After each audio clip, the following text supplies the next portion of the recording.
Hello प्यारे साथियों, स्वागत है आप सभी का आपके अपने YouTube चैनल सम्यक जीएस कोचिंग क्लासेस में।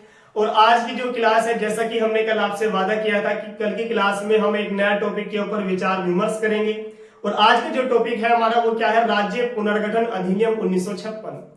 तो देखते हैं कि राज्य पुनर्गठन अधिनियम 1956 क्या है, इसके विषय में क्या क्या बातें कही गई है और इसका आने का कारण क्या है। देखो, राज्य पुनर्गठन अधिनियम 1956 के आने का जो सबसे महत्वपूर्ण कारण है वो क्या है कि भाषाई आधार पर राज्यों की जो पुनर्गठन की मांग है वो इसका कारण माना जाता है। अब होता क्या है कि हमारे यहाँ पर जब हमारा देश आजाद होता है 15 अगस्त 1947 को। तो 15 अगस्त 1947 को हमारे यहाँ पर भाषा के आधार पर राज्यों की मांग सामने आती है। अब भाषा के आधार पर राज्यों की मांग जब सामने आती है तो तत्कालीन जो हमारे राष्ट्रपति थे डॉक्टर राजेंद्र प्रसाद, अब उनके सामने एक प्रश्न उठ खड़ा हुआ कि अगर हमने भाषा के आधार पर राज्यों का पुनर्गठन कर दिया तो ऐसे तो हमारे भारत में बहुत सारी भाषाएं बोली जाती हैं, और बहुत सारी भाषाएं बोली जाती है तो इस प्रकार से अनेक राज्य यहाँ पर सामने निकल करके आ जाएंगे। क्योंकि स्वतंत्रता की प्राप्ति के बाद हमने बड़ी मुश्किल से, जिसमें महत्वपूर्ण भूमिका किसकी रही है, सरदार वल्लभ भाई पटेल की रही है हमारे देश का एकीकरण करने में। तो दिक्कत की बात यह थी कि अगर भाषा के आधार पर राज्यों की मांग को स्वीकार कर लिया जाता है तो ऐसे तो हमारे यहाँ पर बहुत सारे राज्य फिर बन जाएंगे, तो एकीकरण का क्या फायदा हुआ। तो इसलिए डॉक्टर राजेंद्र प्रसाद ने नवंबर 1947 में, कब, यानी कि ये याद रखना है, नवंबर 1947 में एक आयोग गठित किया। और उस आयोग का नाम क्या था, उस आयोग का नाम था यानी कि भाषाई प्रांत आयोग। क्या नाम था, भाषाई प्रांत आयोग। अब इस भाषाई प्रांत आयोग को गठित करने का उद्देश्य क्या था, इसका उद्देश्य ये था कि जब भाषाई प्रांत आयोग गठित किया गया, इसके जो अध्यक्ष थे वो कौन थे, न्यायमूर्ति एस.के. धर। तो न्यायमूर्ति एस.के. धर की अध्यक्षता में 4 सदस्यीय भाषाई प्रांत आयोग का गठन होता है और इसको यह कार्य सौंपा जाता है कि क्या ये भाषा के आधार पर जो राज्यों के गठन की मांग की जा रही है क्या ये सही है या नहीं है। तो इसके ऊपर विचार विमर्श करने के बाद भाषाई प्रांत आयोग ने अगले ही वर्ष यानी कि दिसंबर 1948 में अपनी रिपोर्ट प्रकाशित की। अब अपनी रिपोर्ट प्रकाशित करने के आधार पर इस आयोग ने बताया कि भाषा के आधार पर राज्यों के गठन की जो मांग है वो सही नहीं है। अगर आपको राज्य का पुनर्गठन करना है तो आप प्रशासनिक आधार पर कीजिए, प्रशासनिक आधार पर कीजिए या फिर भौगोलिक आधार पर कीजिए, या भौगोलिक आधार पर न करके उसके साथ साथ उन्होंने कहा कि वित्तीय और विकास के आधार पर कीजिए, वित्तीय और विकास के आधार पर कीजिए। तो इस प्रकार से जो इन्होंने रिपोर्ट प्रकाशित की तो उन्होंने बताया कि प्रशासनिक आधार पर, भौगोलिक आधार पर, वित्तीय और विकास के आधार पर आप राज्यों का पुनर्गठन कीजिए। तो इसी बात को स्वीकार करते हुए जब हमारा संविधान बनकर के तैयार हुआ था, या जब हमारा संविधान लागू होता है, लागू कब होता है, यानी कि 26 जनवरी 1950 को।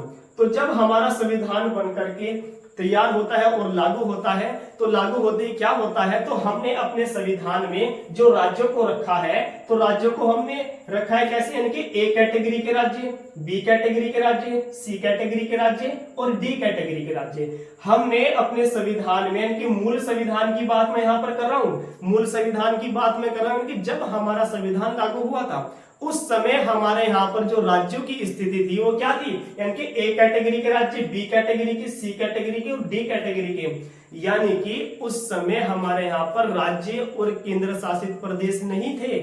जी हाँ, उस समय हमारे यहाँ पर राज्य और केंद्र शासित प्रदेश नहीं थे। तो ए कैटेगरी के अंदर कौन से राज्य आते थे, बी कैटेगरी के अंदर कौन से राज्य आते थे और सी के अंदर कौन से, और डी कैटेगरी के अंदर कौन से राज्य आते थे। आइए इसको समझते हैं। तो ए कैटेगरी के अंतर्गत वे आते थे जो उस समय ब्रिटिश प्रांत कहलाते थे, यानी कि ब्रिटिश प्रांत, यानी कि जो ब्रिटिश सरकार के अंतर्गत यहाँ पर राज्य थे। तो ए कैटेगरी में उन राज्यों को रखा गया था।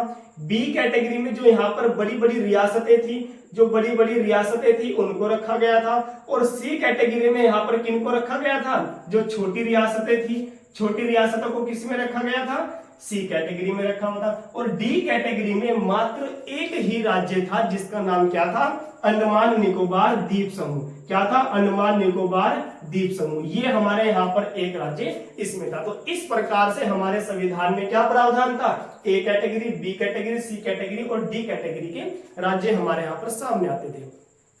लेकिन होता क्या है, होता यह है कि संविधान तो हमारा लागू हो जाता है, लेकिन साउथ में अगर हम देखें तो एक भाषा के आधार पर राज्य की जो मांग थी वो बहुत ज्यादा तेज हो रही थी। और वो भाषा कौन सी थी, वो भाषा थी कौन सी, तेलुगु भाषा। अब तेलुगु भाषा की जो मांग थी, यानी कि ये जो व्यक्ति थे तेलुगु भाषा बोलने वाले सभी व्यक्ति ये कहते थे कि भाई हमारी भाषा के आधार पर आप एक नया राज्य बना दीजिए। तो वहां पर एक व्यक्ति थे जिनका नाम था क्या, पोटिश्री रामुलु। अब रामुलु साहब ने क्या किया कि अपनी भाषा के आधार पर मांग को और ज्यादा सक्रिय कर दिया, और ज्यादा तेज कर दिया, और उन्होंने क्या किया, अंत में आकर के आमरण अनशन कर दिया। और जैसे ही वो आमरण अनशन पर बैठे तो होता क्या है, यानी कि 56 दिन के बाद आमरण अनशन पर उनकी मृत्यु हो जाती है। अब मृत्यु कब होती है उनकी, तो उनकी मृत्यु होती है मौलू साहब की, वो होती है कब, यानी कि 1952 में। तो 1952 में जब उनकी मृत्यु हो जाती है तो कहीं ना कहीं वहां पर जो भीड़ थी, यानी कि इस भाषा को जो बोलने वाले व्यक्ति थे वो सरकार के खिलाफ आंदोलन करने लगे। तो इस प्रकार से क्या होता है, जो हमारे पंडित जवाहरलाल नेहरू उस समय के प्रधानमंत्री थे, तो उन्होंने क्या किया, इनकी भाषा के आधार पर एक नया राज्य गठित कर दिया। तो इस प्रकार हमारे यहाँ पर जो आंध्र प्रदेश है, कौन सा राज्य, आंध्र प्रदेश, ये पेपर में कई बार पूछा जा चुका है। तो इस प्रकार भाषा के आधार पर बनने वाला जो पहला राज्य है वो कौन सा है, आंध्र प्रदेश है। इसका गठन कब होता है, इसका गठन होता है 1 अक्टूबर 1953 को। तो 1 अक्टूबर 1953 को भाषा के आधार पर बनने वाला जो पहला राज्य है वो कौन सा है, आंध्र प्रदेश है। अगर पूछा जाए कि जो आंध्र प्रदेश राज्य बना है भाषा के आधार पर, वो किस भाषा के आधार पर बना है, तो तेलुगु भाषा के आधार पर बना है। तो यहाँ तक बात समझ में आ रही होगी आप सभी के कि भाषा के आधार पर बनने वाला जो पहला राज्य है वो कौन सा है, आंध्र प्रदेश है।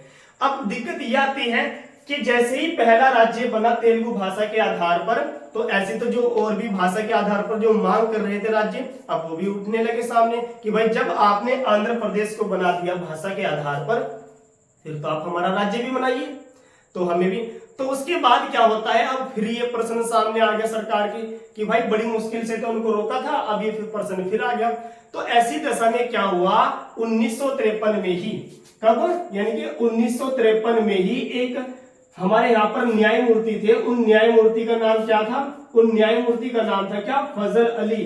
क्या नाम था, फजल अली। तो फजल अली की अध्यक्षता में, फजल अली की अध्यक्षता में 3 सदस्यीय एक आयोग का गठन किया गया, जिसको बोला जाता है कि फजल अली आयोग। क्या बोला जाता है, फजल अली आयोग। तो फजल अली आयोग की अध्यक्षता में कितने सदस्य थे, इसमें 3 सदस्य थे। 3 सदस्य यानी कि एक तो फजल अली और दूसरे व्यक्ति कौन थे, दूसरे व्यक्ति थे के.एम. पनिक्कर, और के.एम. पनिक्कर के साथ एक तीसरे व्यक्ति और कौन थे, एक व्यक्ति और थे हरदेनाथ कुंजरू। कौन थे, हरदेनाथ कुंजरू। तो इस प्रकार इन तीनों सदस्यों को मिलाकर के क्या बना था, यानी कि फजल अली आयोग बना था। अब फजल अली जो आयोग बना था, अब इसको क्या कार्य सौंपा गया था, इनको कार्य यह सौंपा गया था कि भाई भाषा के आधार पर जो राज्यों की मांग जो तेज हो रही है उसका हल कैसे निकाला जाए। तो फजल अली आयोग ने इसके ऊपर विचार विमर्श किया, और विचार विमर्श करने के बाद क्या होता है, यानी कि 30 दिसंबर की वो डेट थी, यानी कि 30 दिसंबर 1955 को, 30 दिसंबर 1955 को फजल अली आयोग अपनी रिपोर्ट प्रकाशित करता है। और रिपोर्ट प्रकाशित करने पर वो यह निर्णय देता है कि एक काम कीजिए कि इससे पहले जो ए कैटेगरी के, बी कैटेगरी के, सी और डी कैटेगरी के जो राज्य थे, तो इसकी रिपोर्ट के आधार पर इन सभी कैटेगरी को यहां से समाप्त कर दिया गया।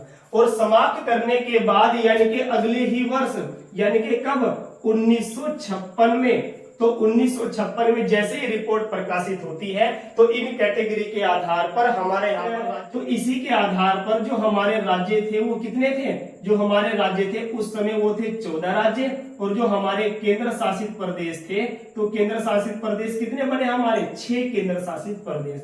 तो इस प्रकार से राज्य पुनर्गठन अधिनियम 1956 आया, और राज्य हमारे कितने बने, 14 राज्य बने, और जो केंद्र शासित प्रदेश थे वो 6 बने। उसी के बाद क्या होता है, हमने आर्टिकल 3 का प्रयोग किया, और वो कब किया, वो किया हमने 1960 में। फिर हमारे यहाँ पर जो 15वां राज्य बना वो कौन सा बना, गुजरात बना। फिर उसी के बाद हमने क्या देखा, 1963 में नागालैंड बना, और नागालैंड बनने के बाद ये जो प्रक्रिया थी यहाँ से बनती चली गई। और अब वर्तमान की अगर हम बात करें तो वर्तमान में हमारे यहाँ पर कितने राज्य हैं, 28 राज्य हैं, यानी कि 28 स्टेट हैं, और 8 कितनी है हमारे यहाँ पर यूनियन टेरिटरी है। तो आशा करता हूं कि भाई आपको राज्य पुनर्गठन अधिनियम या इससे संबंधित जितनी भी जानकारी थी और यहाँ से जितने भी प्रश्न बनते हैं, प्रश्न कैसे बनते हैं, जैसे कि भाषाई प्रांत आयोग ये कब गठित हुआ था, ये 48 में गठित हुआ, नहीं गठित तो कब हुआ था, 47 में हुआ था। रिपोर्ट प्रकाशित कब हुई थी, 48 में हुई थी। या अगर वो पूछ ले कि जो फजल अली आयोग था वो गठित कब हुआ था, 53 में हुआ था। यह राज्य पुनर्गठन अधिनियम कब आया था, 56 में आया था। भाषा के आधार पर बनने वाला पहला राज्य आंध्र प्रदेश कब बना, 1 अक्टूबर 1953 में बना। किस भाषा के आधार पर बना, तेलुगु भाषा के आधार पर बना। या फिर वो पूछ लेगा कि जब राज्य पुनर्गठन अधिनियम आया था उस समय कितने राज्यों में और कितने केंद्र शासित प्रदेशों में हमारा भारत बटा हुआ था।